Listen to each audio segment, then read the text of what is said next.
Hello students, welcome to ideal English tutorial. আজ voice চেঞ্জের episode 10 অর্থাৎ এর আগেও 9টি এপিসোড আমি আপলোড করেছি বিভিন্ন ধরনের ভয়েস চেঞ্জের উপর। আজকের টপিকটি খুবই গুরুত্বপূর্ণ। আজকে আলোচনা করব voice change with double objects, অর্থাৎ কিছু কিছু সেন্টেন্স হয় যেখানে দুটো অবজেক্ট থাকে, তো সেই ডবল অবজেক্টযুক্ত সেন্টেন্সের কিভাবে আমরা ভয়েস চেঞ্জ করব সেটা নিয়ে বিস্তারিত আলোচনা করব। আশা করি তোমরা পুরো ভিডিওটা দেখবে এবং এখান থেকে কিছু শিখতে পারবে। তো দেখো, একদম প্রথম যে সেন্টেন্সটা আমি এখানে লিখেছি, হি গিভস মি এ বুক, অর্থাৎ সে আমাকে একটি বই দেয়। এই বাক্যে লক্ষ্য করো এখানে দুটো অবজেক্ট আছে। তো কিভাবে খুঁজে বের করবো এই দুটো অবজেক্ট? লক্ষ্য করো এখানে ভার্ব হচ্ছে যে গিভস, অর্থাৎ দেয়, সে দেয়। এই ভার্বকে বা ক্রিয়াপদকে কি দিয়ে প্রশ্ন করলে যে উত্তর পাওয়া যায় সেটা অবজেক্ট, এবং কাহাকে দিয়ে প্রশ্ন করলে যে উত্তর পাওয়া যায় সেটাও অবজেক্ট হবে। অর্থাৎ সে আমাকে কি দেয়, দেখো একটা বই দেয়, তাই এ বুক কিন্তু এখানে একটি অবজেক্ট। ওকে, আচ্ছা, সে বই দেয় কাকে, অর্থাৎ কাকে দেয়, দেখো মি মানে আমাকে দেয়, তাই মি কিন্তু আরেকটি অবজেক্ট। অর্থাৎ এই সেন্টেন্সে দুটো অবজেক্ট পেলাম। মনে রাখতে হবে এই অবজেক্ট যখন বস্তুবাচক হবে, অর্থাৎ কি দিয়ে প্রশ্ন করলে যে উত্তর পাওয়া যায় সেই বস্তুবাচক বা কোনো বিষয় বা কোনো জিনিস বোঝালে সেটাকে বলা হয় ডাইরেক্ট অবজেক্ট। ওকে, এবং যদি ব্যক্তিবাচক হয়, অর্থাৎ কোনো মানুষকে বোঝায়, যেমন এখানে মি, এই মি হচ্ছে এখানে ইনডাইরেক্ট অবজেক্ট। এটা মাথায় রাখতে হবে যে ব্যক্তিবাচক হলে ইনডাইরেক্ট, আর বস্তুবাচক হলে সেটা হচ্ছে ডাইরেক্ট অবজেক্ট। তো এই সেন্টেন্সটাকেই দেখো আমরা একটু ঘুরিয়ে লিখতে পারি, এটাও কিন্তু অ্যাক্টিভ ভয়েসেই থাকছে। যেমন ধরো হি গিভস এ বুক, এবং দেখো মি শেষে লিখেছি, অর্থাৎ সে দেয় একটা বই আমাকে। খেয়াল করো যে এই এ বুক যেহেতু ডাইরেক্ট অবজেক্ট, এটাকে যদি আগে বসিয়ে ফেলি এবং শেষে যদি ইনডাইরেক্ট অবজেক্ট বসে, তখন তার আগে একটা টু বসাতে হয়। দেখো তার আগে টু বসানো হয়েছে, অর্থাৎ শেষে ইনডাইরেক্ট অবজেক্ট থাকলে তার আগে টু বসিয়ে বাক্যটাকে তৈরি করতে হয়।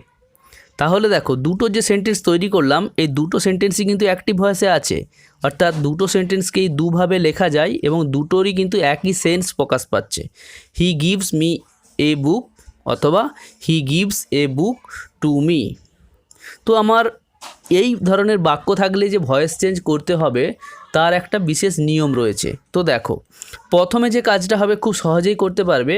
প্রথমে তোমরা মি থেকে আইকে সাবজেক্ট হিসেবে নিয়ে চলে আসো, অর্থাৎ এই ইনডাইরেক্ট অবজেক্টকে এখানে সাবজেক্ট হিসেবে ব্যবহার করো। তাহলে কি হবে? I am given. ওকে, তারপরে দেখো এ বুক তো রয়ে যাচ্ছে, অর্থাৎ এটা এখানে পরেই বসে যাবে। আই এম গিভেন এ বুক, এবং দেখো হি থেকে বাই হিম বসে যাচ্ছে। এটা খুব সিম্পলি করতে পারছি। কিন্তু প্রশ্নটা হচ্ছে, যদি আমরা এ বুক দিয়ে শুরু করি, অর্থাৎ ডাইরেক্ট অবজেক্টকে যদি প্রথমে ব্যবহার করি, তখন কি হবে? দেখো এ বুক অনুযায়ী ইজ গিভেন বসছে, 1 নম্বর টেন্স যেহেতু, তাহলে এ বুক ইজ গিভেন। দেখো এখানে মি বসছে, কিন্তু তার আগে দেখো লক্ষ্য করো টু বসছে, অর্থাৎ যখনই আমরা ইনডাইরেক্ট অবজেক্টকে শেষে ব্যবহার করব, সঙ্গে সঙ্গে কিন্তু তার আগে টু বসছে, এবং দেখো শেষে বাই হিম বসছে। তো এইভাবে এই ডবল অবজেক্ট থাকলে ভয়েস চেঞ্জ করা যায়। আবার একবার পড়ে নিচ্ছি, দেখো I am given a book by him, এটাকে করা যাবে যে a book is given to me by him. Given me কিন্তু নয়, গিভেনের পর এই টু কিন্তু ইউজ করতে হবে। আমি আরেকটা অন্য উদাহরণ দিয়ে তোমাদের বোঝানোর চেষ্টা করছি। দেখো এই সেন্টেন্সটা দেখো, she sent me a letter, সে আমাকে একটা চিঠি পাঠিয়েছিল। তো এটাকেই অ্যাক্টিভ ভয়েসে রেখে যদি আমি বাক্যটাকে একটু ঘুরিয়ে লিখি, অর্থাৎ এ লেটারটাকে আগে নিয়ে চলে আসি, দেখো কি হবে? See sent me a letter, দেখো এই মি এখানে টু মি হয়ে যাচ্ছে, অর্থাৎ ইনডাইরেক্ট অবজেক্ট শেষে যখন বসবে এবং তার আগে যদি ডাইরেক্ট অবজেক্ট থাকে, তখন কিন্তু এই টু ব্যবহার করতে হবে।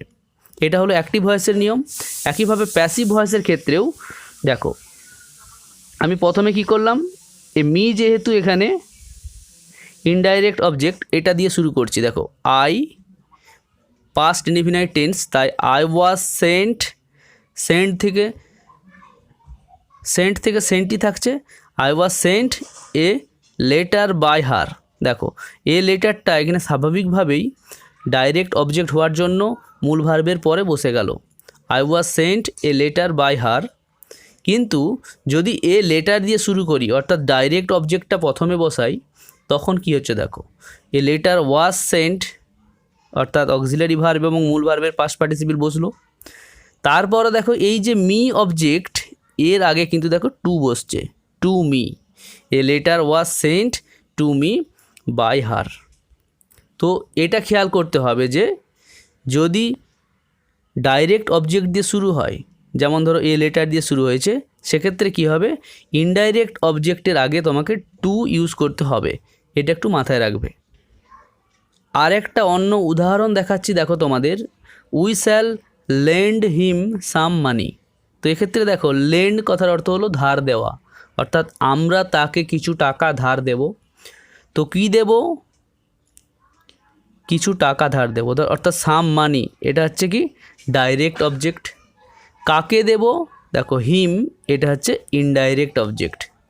ওকে, এই বাক্যটাকেই একটু অন্যভাবে লিখলে কি হবে, অ্যাক্টিভ ভয়েসেই দেখো উই শ্যাল লেন্ড, সাম মানিটা আগে চলে এলো, অর্থাৎ ডাইরেক্ট অবজেক্টটা আগে নিয়ে এলাম, সাম মানি। দেখো ইনডাইরেক্ট অবজেক্ট যখনই শেষে লিখতে যাচ্ছি, দেখো টু বসছে, টু হিম, শুধু হিম নয় কিন্তু, সাম মানি হিম নয়, টু হিম। এভাবে এই বাক্যটা তৈরি হচ্ছে। তো এইটাকে প্যাসিভ ভয়েস করলে কি হবে, এই দুটো বাক্যকেই যখন আমরা যেভাবে হোক প্যাসিভ ভয়েস করি না কেন, দেখো এভাবে হবে যে প্রথমে হিম থেকে হি হলো, অর্থাৎ ইনডাইরেক্ট অবজেক্টটাকে প্রথমে নিয়ে এলাম হি। দেখো উইল থেকে উইল বি হবে, কারণ সিম্পল ফিউচার টেন্সে হি এর জন্য উইল হবে এবং বি ভার্ব এখানে বি বসবে। He will be. লেন্ড থেকে লেন্ট, মূল ভার্বের পাস্ট পার্টিসিপল লেন্ট। দেখো সাম মানি, এটা হচ্ছে ডাইরেক্ট অবজেক্ট, সরাসরি বসে যাবে। আর কার দ্বারা, দেখো উই থেকে বাই আস। খুব সহজভাবে এটা কিন্তু করা যায়। পরীক্ষার খাতায় যদি এরকম প্রশ্ন আসে, তোমরা কি করবে, এই প্রথমেরটা দিয়েই করার চেষ্টা করবে, তাহলে এটা খুব সহজে করতে পারবে। অর্থাৎ প্রথমেই তোমরা ইনডাইরেক্ট অবজেক্ট ইউজ করবে। এটাকেও একটু ঘুরিয়ে যদি করা হয়, অর্থাৎ ডাইরেক্ট অবজেক্ট ইউজ করা হয়, দেখো সাম মানি তখন প্রথমে বসবে। সাম মানি উইল বি লেন্ট, অর্থাৎ ধার দেওয়া হবে। কাকে দেওয়া হবে, দেখো এখানে হিম, এই যে অবজেক্টটা ছিল সেটার আগে দেখো টু বসানো হয়েছে, আর বাই আস। তো খুব সহজেই আশা করি তোমরা বুঝতে পারছো। কেমন লাগলো ভিডিওটা অবশ্যই কমেন্ট দিয়ে জানাবে। আর এই ধরনের ভিডিও আগামী দিনে পাওয়ার জন্য অবশ্যই চ্যানেলটিকে সাবস্ক্রাইব করে সঙ্গে থেকো। ভালো থেকো। Love English, English will love you.